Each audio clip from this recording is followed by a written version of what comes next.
Arko, thanks so much for joining me. And like I said, I've always been interested in your work, and I thought this interview would be a nice opportunity to speak a little bit more about your work and also share it.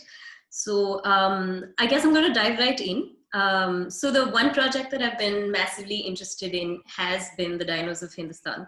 And it's this slightly eclectic premise of this dinosaur studies scientist and his archivist sidekick, and they sort of go about issuing adversaries and notices and newsletters, but that also in a way is a kind of metaphor for the political situation in India at large.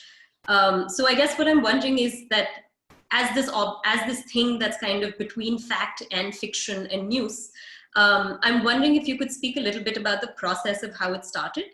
Well, so I think I would say the genesis goes back to 2018 when, I was at one of my exhibitions. I ended up joking with my audience that, like in different projects of mine, I really need to have an image of a dinosaur. And it's been a thing. It was some sort of an observational, thing. And then, and I did indeed have like dinosaurs that I took images of at night using flash. So they kind of become something more than just like a statue. They become the sort of very ominous presence lurking in the shadows and the depths of darkness, etc.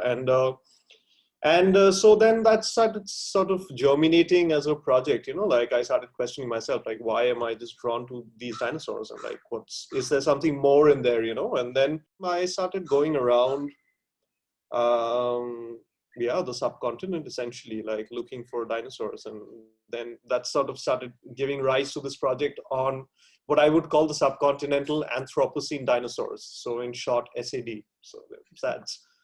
So it's a project on SADS. You start clicking these images, and I'm wondering where exactly does the representation of reality, or trying to do that through these photographs, where that comes in?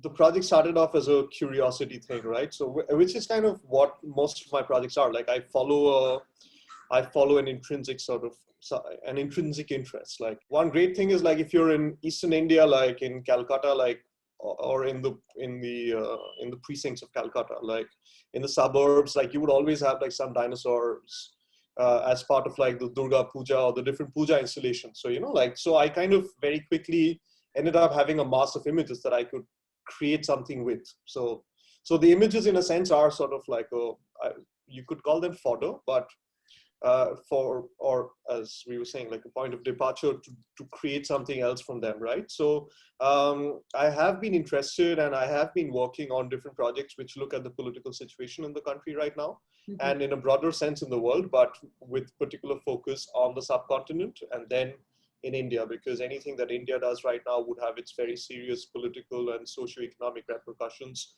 across the subcontinent, right? So, and what that means is like I travel a lot to Bangladesh, and Bangladesh kind of figures very strongly in different projects that I'm working on right now. So by subcontinent, that's kind of where I would, place myself for the moment. But of course, it would also include Nepal, Bhutan, and in some way Pakistan and Afghanistan, although travel there is fairly, but it's a political choice against the travel restrictions and the way the subcontinent has been partitioned, and travel and dissemination has been fractured. So trying to look at the subcontinent as a place of work is itself for me a political point of political statement. So I've been working a lot with where India stands right now. So that includes making commentary on the increasing surveillance, the increasing xenophobia, intolerance, the right-wing Hindu fanaticism. So looking at all of that through various projects, and I started realizing that the dinosaur, like with these images of the dinosaurs and with the presence of the dinosaurs, I could create something exploring this from a very sort of wacky, quirky standpoint. So that's what I wanted to do. So the project kind of invokes or involves or blends in, merges various things that I am interested in. So that starts from science, which is what my background is in physics and mathematics.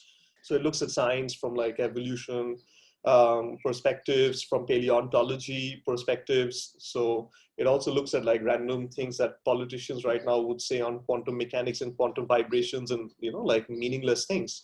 So it goes from that. So from science and fake science to science fiction, to fantasy, to current news. And current news today is in this sort of very fantastical realm where, there's the very simple or the simplistic metaphor of the dinosaur as a monster, and the dinosaur as the other, in a sense, in current society, in current Indian, but also world society, where, we are going through these various processes of othering people, and the other is seen, the other is at times seen as like the monster, the oppressor, but also the other is,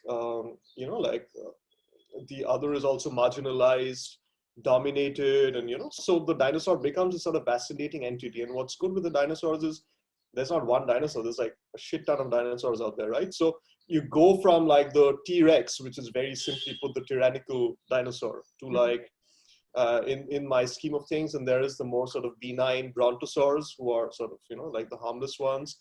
And then you have the stegosaurs, who are kind of cannot decide where they want to be, so they are sometimes siding with the T-Rex, and then they are also end up at times getting brutalized by the T-Rex's multifarious activities. So so it kind of spreads across this entire panoply of things. And so this is in a sense their second coming. Mm-hmm. And in the second coming, they are face to face with this random, like, weird presence with human beings, and they don't know what to do with them. So so it's not just the dinosaurs who have their own complexities, but now they are face to face with human beings, and in this case, like Indians, or like which is like this brilliant weird mess, which is us. So there's a multitude of like different ways in which human beings are also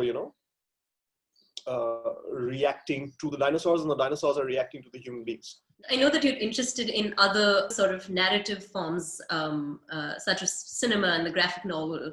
And so I'm kind of wondering about where aspects of those narrative forms, like dialogue or sequence or characters, for example, how those sort of get translated into photography?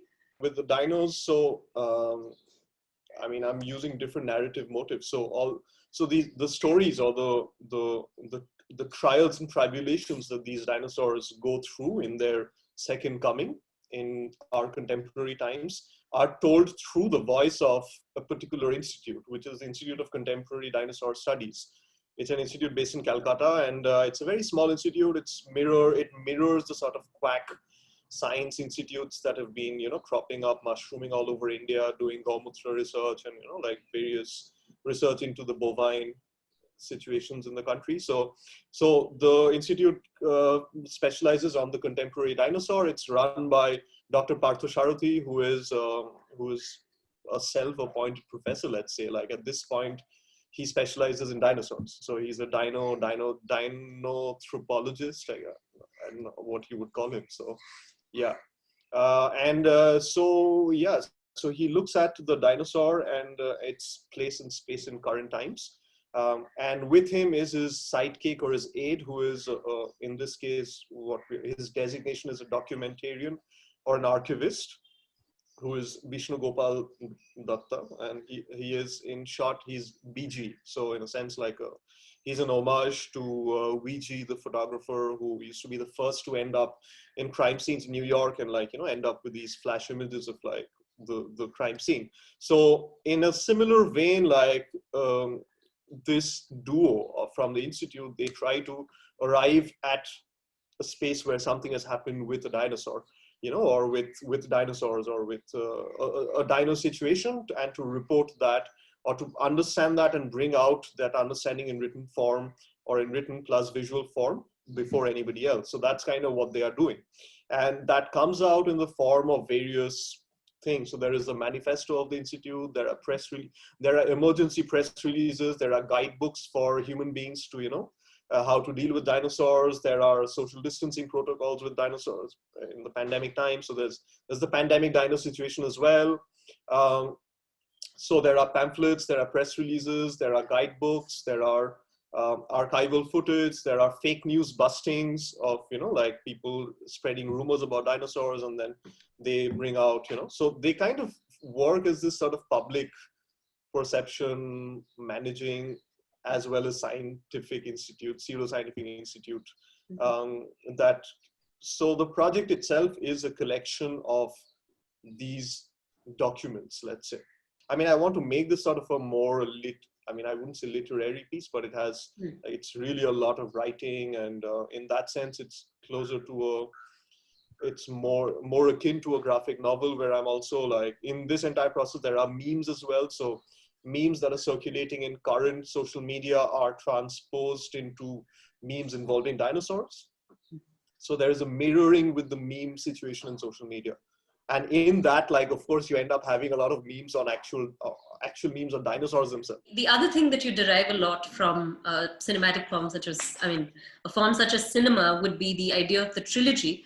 So it's slightly uncommon to the field of photography. So I'm wondering what the allure with the idea of the trilogy is, because, I mean, you've had a series of them.